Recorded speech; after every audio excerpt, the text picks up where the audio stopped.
Mesdames et messieurs, bonjour. Bienvenue sur Z Analyse.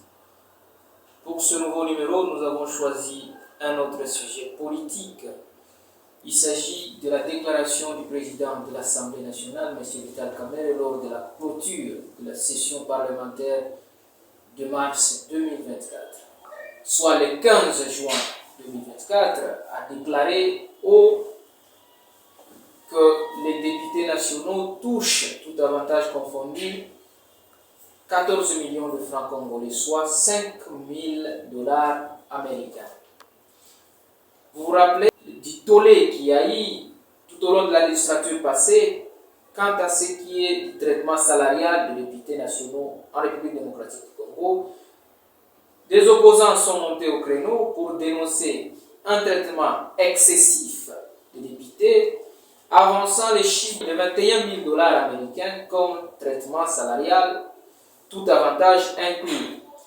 Des organisations de la société civile telles que ODEP, Observatoire de la dette publique, est revenu avec des éléments sur ce même sujet et a démontré que les députés congolais étaient excessivement traités sur le plan salarial.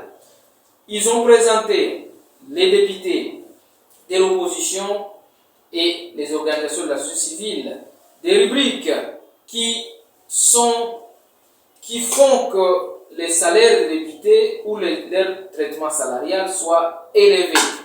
Ils ont parlé par exemple des invisibles, des réserves, et tout cela a défrayé la chronique tout au long de la législature passée.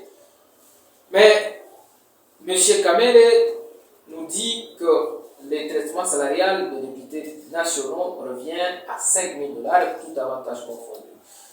Nous avons voulu nous poser des questions quant à ça. La loi des finances 2024, c'est dans cette loi que figurent les rémunérations des députés nationaux. Y a-t-il eu jusqu'à ce jour une autre loi rectificative pour revenir à 5 000 $ américains?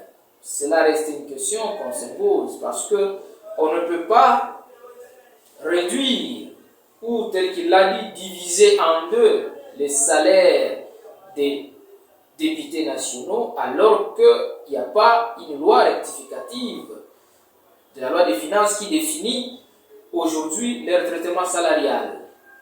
On peut aussi se demander comment on réduit les salaires des députés et ceci à clair. Parce que la logique salariale, c'est d'augmenter plutôt les salaires. Mais on peut se poser aussi des questions sur les enjeux de cette déclaration. Tout le monde sait aujourd'hui que M. Vital Kamerhe, tout comme son parti politique, ne cache plus ses ambitions de concourir à la présidence aux élections de 2028. Il a commencé avec le PCR, le pacte pour un Congo retrouvé. On sait comment il s'est engagé dans cette bataille des primaires au sein de l'Assemblée nationale et jusqu'à l'emporter contre Mbosso.